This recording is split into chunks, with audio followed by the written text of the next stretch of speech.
Hey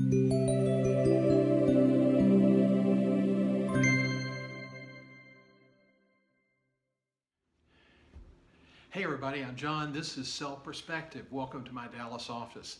Today I want to talk about one of the most common mistakes that candidates make: lack of preparation. Now, a lot of candidates do something they call research, but understand research is not preparation.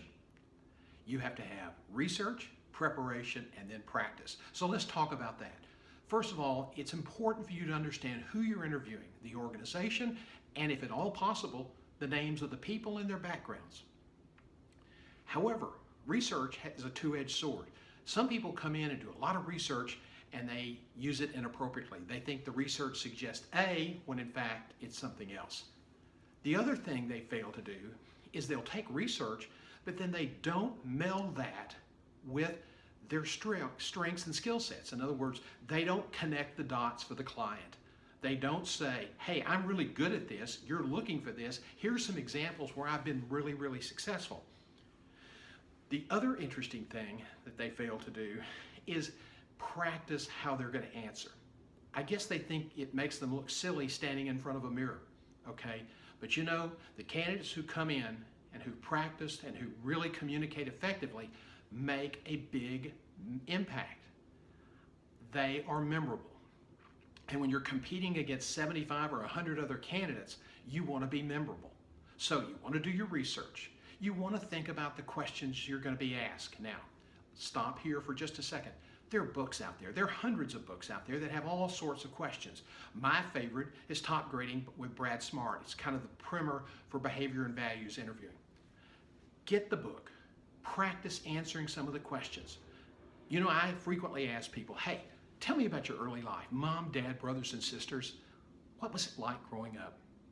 And people look at me like that's the first time they've ever been asked that question. Listen, our dads are great teachers. So think about something your dad taught you that would make an impact on the recruiter about your values, about work, teamwork, ethics, integrity, whatever. Moms are great teachers as well. So you may have a great example about your mother.